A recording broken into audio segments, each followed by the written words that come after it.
Handa na ring bumangon sa palabang GMA Prime ang character ni Bea Alonzo sa Widow's War.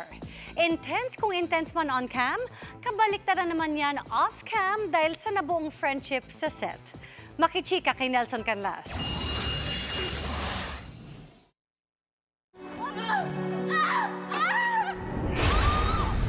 Bukod sa kabi-kabilang patayan sa Palacios Estate, You're back, Sam. mas lalong nag-alab ang kagustuhan ni Sam played by Bea Alonzo na makaalis sa poder ng biyanang si Aurora na ginagampanan naman ni Jean Garcia.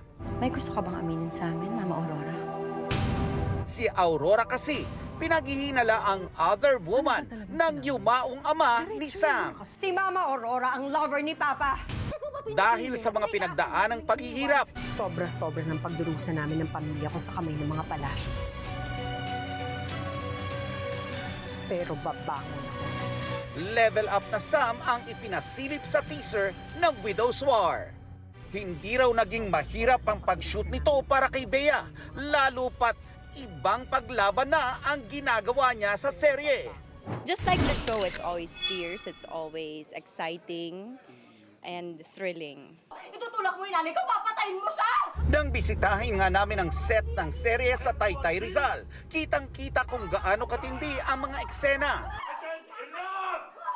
Pero kapag tumigil na ang pagrolyo ng kamera, light moments gaya ng kwentuhan at tawanan ang nangyayari. Hindi raw maikakaila na nakabuo na sila ng pamilya sa cast ng Widow's War.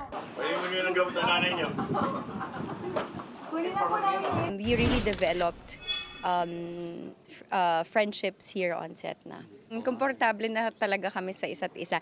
Na on screen, we hate on each other, pero kapag off screen, we love each other. Ito rin daw siguro ang sekreto kung bakit maganda ang rapport nila sa mga eksena. Nagpapasalamat din si Carla Abellana sa hindi pagbitiw ng Kapuso viewers. Marami pa po silang mga twists na hindi pa napapanood. So yung clamor naman ng mga fans po, viewers, nagagrant naman po yun. Tumatakbo pa rin po ang Widow's War, extended po kami. Matagal-tagal pa po nila kaming mapapanood. At para mas patindihin pa ang matindi ng kwento, nagbigay ng clue si Jean Garcia without spoiling the surprise. Alam ko marami pang papasok kasi tuloy-tuloy lang ang oo. Yes, at pinagdadasal pa rin namin at hinihintay pa rin namin na sana po talaga na hindi po bibitiw ang audience natin kasi marami pang pasabog. Nelson Canlas, updated sa Showbiz Happenings. Nabigyan ng hustisya ang suporta ng mga kapuso dahil mas matagal pang mapapanood ang afternoon prime series na Lilet Matias, Attorney at Law. Lalo ding naging close sa mga bidang sina Joe Berry at E.A. Guzman. Yan ang chika ni Lars Santiago. Hindi ako mamamatay tao!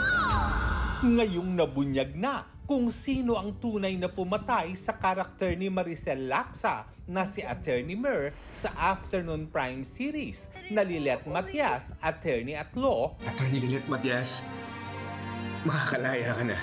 Laya na rin si Lilet na unang idiniin sa kaso.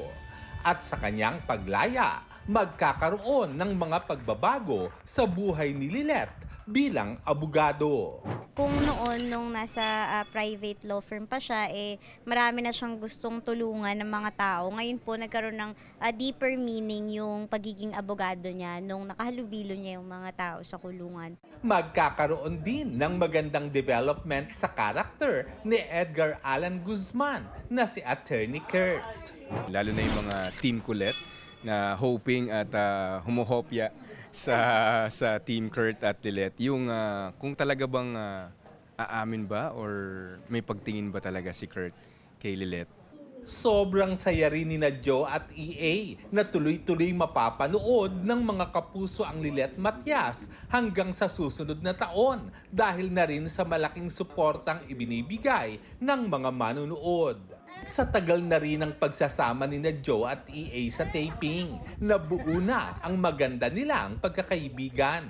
At naikwento nga ni EA kay Joe ang muling pagkakaospital ng fiancé niyang si Shaira Diaz. Nakalabas na rin naman siya, recovering ulit. medyo nagkaroon lang ng infection sa veins niya. So need lang siyang i-cure at need lang agapan agad para at least hindi lumala. Kasi pag lumala, mas mahirap. Undas na sa darating na Biyernes, kaya buo na rin ang undas plans ni na EA at Joe. Gustuhin man daw ni Joe, hindi niya mapupuntahan ang yumaon niyang ama at kapatid. Hindi po kasi yung yung mga loved ones namin isa sa probinsya pa, yung columbarium namin. So, hindi kayang pumunta ng probinsya. So, pagpipray na lang po kami sa bahay. Yearly naman, every undas naman, pinupuntahan namin yung dad ko. So, it's either October 31 or November 1, nandun kami sa kanya kasi talagang whole day nilalaan namin. Kasi yun lang yung time na talagang pwedeng whole day, di ba? Lars Santiago, updated sa showbiz happening.